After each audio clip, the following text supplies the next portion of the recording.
تھی اپنے گھروں میں زیادہ سے زیادہ، یہ بات یاد رکھیں۔ اور کرنے والے کون ہوتے ہیں؟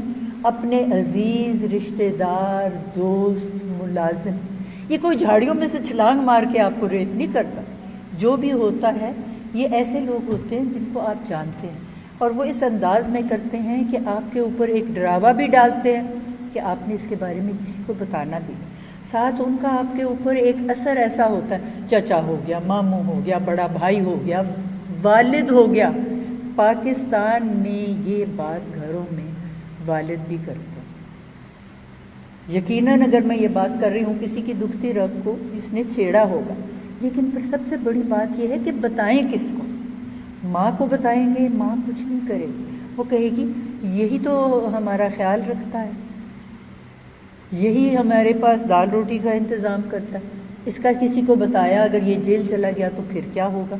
تو یہ ساری باتیں معاشرے میں ایسی ہیں جس کے بارے میں ہم نے سوچنا بھی ہے۔ اگر می ٹو والی بات ہے، اور ہے، میں سمجھتی ہوں، اور یہ بات مبالغہ نہیں ہوگا کہ 10 خواتین میں سے 5-7 نے اپنی عمر میں کوئی نہ کوئی ایسا واقعہ اس پہ گزرا ہوگا، چاہے ریپ کی حد تک نہ جائے، لیکن جسمانی آپ کے اوپر کچھ اس قسم کی در اندازی جو آپ ناپسند کریں اور جو آپ کے دل میں یہ ہے کہ یہ ایسا ہونا نہیں چاہیے۔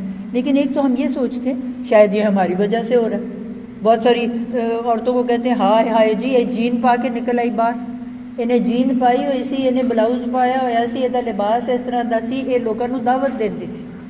دیکھیں میری مرضی کہ میں کیا پہنوں، یہ تو کوئی بات ہی نہیں ہے کہ اگر میں نے جین اور بلاؤز پہنی ہوئی ہے تو میرے پہ کوئی حملہ آور ہو، اور وہ حملہ آور ہونے والے سڑک پہ سے نہیں آتے، وہ تو میرے گھر میں سے ہی ہوتے ہیں، تو ان کے لیے تو میں جو بھی پہنوں ان مٹیریل۔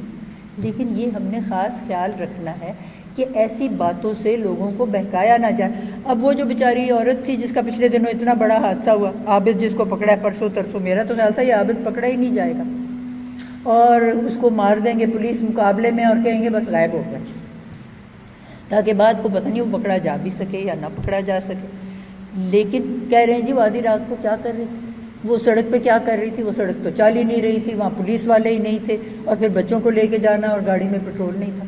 آپ کو پتہ ہے ہمارے نبی صلی اللہ علیہ وسلم کے پاس ایک خاتون آئی نماز کے وقت، جماعت کے وقت، فجر کے ٹائم۔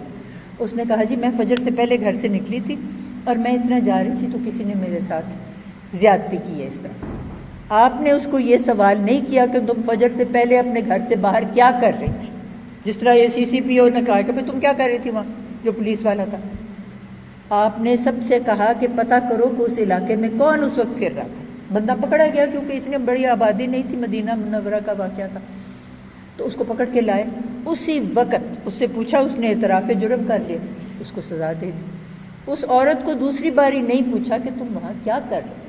سوال یہ نہیں ہوتا کہ آپ وہاں کیا کر رہے ہو یا کس طرح یہ واقعہ پیش آیا، یہ پیش آیا، اگر آیا تو جس نے کیا اس کی سزا ضرور ہونی چاہیے۔ اور یہی تو سوال ہے، call for stronger accountable service system for implementation of justice in rape cases. ایک تو کوئی بتاتا ہے، اور میں آپ کو بتاؤں ماؤں کو اس بات کا بہت احتیاط کرنی ہے۔ ہم لوگ اکثر و بیشتر متوسط طبقے سے تعلق رکھتے ہیں، کوئی صفائی والا ہی آ جاتا ہے گھر میں مرد، کوئی چوکی دار ہوتا ہے، کوئی خنسامہ ہوتا ہے، آپ کی نگاہ ادھر سے ادھر ہوتی ہے، یہی لوگ تو کرنے والے ہوتے ہیں، اور بچیاں ڈر کے مارے پھر بتاتی بھی نہیں۔ تو آپ نے سب سے پہلے احتیاط یہ کرنی ہے، اور اپنی بچی کا اعتماد جو ہے اپنے پہ رکھنا ہے۔ ہمارے اسکولوں میں اس کا کوئی نام نہیں لیتا، اسکولوں میں ماسٹر ہوتے ہیں اس طرح کی۔ اب وہ تو ہراسمنٹ ایکٹ نکل آیا 2010 کہ آپ کو کوئی ہراساں کرے مرد، اور مردوں کو ہراساں کرنے کا بھی بڑا اچھا طریقہ آتا ہے۔ وہ کہتے ہیں یہ اتنے پڑھی لکھی لڑکیاں سب میری جو ہیں بچیاں یہ پڑھ لکھ کے آ گئی ہیں، اب یہ وہ ملازمتیں سنبھال لیں گی جو ہماری تھیں، اور پھر ہم سے آگے نکل جائیں گی، کیونکہ لڑکیاں محنت کرتی ہیں۔ لڑکے جو ہے وہ کوئی کرکٹ کھیلنے میں مصروف ہو جاتا ہے، کوئی اور کسی شغل میں مصروف ہو جاتا ہے، شغل میلہ بہتا تو اینا کام نہ کرنا۔ تو جب لڑکیاں آگے نکل جانیاں تو کہتے ہیں اتنے جڑی ہوتی ہے نا شیشے دی چھت، اس کو اگر کوئی لڑکی توڑ لے تو بس اس کو تو چھوڑنا نہیں۔ تو وہ ہراساں کرتے کرتے، چاہے مذاق میں ہراساں کرتے ہوں، دفتر سے بعد ٹھہرنے کو باس کہہ دیتا ہو، کچھ بھی کہہ دیتا ہو، یہ واقعات وہاں بھی ہو جاتے ہیں۔ ابھی تو کوئی میرا خیال ہے کہانی ہو رہی تھی ٹی وی پہ، وہ میری ملازمہ ضرور 2 گھنٹے دیکھتی ہے جیو کہانی کہ اس میں ہوتا کیا. اس میں بھی کوئی اس طرح کے واقعات ہوتے ہیں کہ کوئی رکھ لیتا ہے اور وہاں پہ پھر واقعات کیا ہوتے ہیں. ان سب چیزوں سے آپ کو بہت احتیاط کرنی ہے. اور سب سے پہلی بات تو یہ کہ ہم میں شعور ہونا چاہیے. اور شعور کا مطلب یہ ہے کہ ہم جانیں کہ ہمارے ساتھ کیا ہو رہا ہے، اسکول میں کیا ہو رہا ہے، گھر میں کیا ہو رہا ہے. اگر کوئی بچیاں پڑھنے جاتی ہیں مولویوں سے، مولوی کیا کرتے ہیں؟ سب سے زیادہ یہ واقعہ جو ہوتا ہے نا، یہ مساجد میں ہوتا ہے، لڑکوں کے ساتھ بھی اور لڑکیوں کے ساتھ بھی. یہ ریپ کی بات صرف لڑکیوں کے ساتھ نہیں ہوتی، یہ خیال رکھیں. یہ ایک ریپ ہوتا کیا، ایک تشدد کا واقعہ جو کوئی بھی کرے، اور اکثر و بیشتر یہ مرد ہوتے ہیں. اور اس میں یہ ضروری نہیں ہے کہ یہ جنسی ہو. آپ کو پتہ ہے وہ جو لڑکی تھی جس کو ریپ کیا تھا انہوں نے بس میں، ہندوستان میں بہت مشہور واقعہ تھا، اس کے جسم کے اندر انہوں نے سلاخیں ڈالی تھی. اب اس کا جنسی اسے تو تسکین سے کوئی واسطہ نہیں، لیکن یہ سب باتیں ہوتی ہیں کہ مرد چاہتے ہیں کہ ہم یہ ثابت کر دیں کہ ہم ان عورتوں سے بالا تر. ہم تو سارے ہندوؤں سے مسلمان ہوئے ہیں، اور کیسے ہوئے ہیں؟ صوفیاء کرام نے ہمیں مسلمان کیا تھا. سید علی اجویری نے، جن کا عرس تھا پرسوں ترسوں، تو انہوں نے یہ کہا کہ آپ اپنی رسوم جو ہے، میں زبردستی آپ کو چھڑاؤں گا نہیں، آپ جو اس کو قائم رکھیں، لیکن آپ اسلام ضرور قبول کر لیں، کیونکہ ہمارے مذہب میں یہ ہے کہ مذہب کو آسان بنائیں تاکہ لوگ اس کی قربت حاصل کریں اور ان کو مشکل میں نہ ڈالیں. اب وہ جہیز کے لیے بھی سارا کچھ ہوتا ہے، اور اس میں یہ ریپ بھی ہوتا ہے اور ڈاوری برننگ بھی ہوتی ہے اور کیا کچھ ہوتا ہے. ہمارے یہاں تو آپ کو پتہ ہے جہیز کی کوئی رسم ہے ہی نہیں، لیکن this is part of all that syndrome جو ہمارے ساتھ واقعات ہوتے ہیں. تو یہ ہم نے ضرور خیال رکھنا ہے کہ ہمیں شعور بھی ہو، ہم یہ بات کریں گے. اب اگر ہم بات اپنی ماں باپ سے نہیں کر سکتے، پھر ہم سوچیں کس سے کر سکتے؟ استاد سے کر سکتے ہیں، اگر استاد کے اوپر آپ کو اعتماد ہو. ملا سے تو میں سمجھتی ہوں یہ بات کرنی مشکل. اب تھانے جا سکتے ہو. تھانے میں عورت کے لیے جانا کتنا مشکل ہے. تھانے جاؤ، وہاں اور مصیبت پڑ جائے. تھانے دار کیا کرتے ہیں؟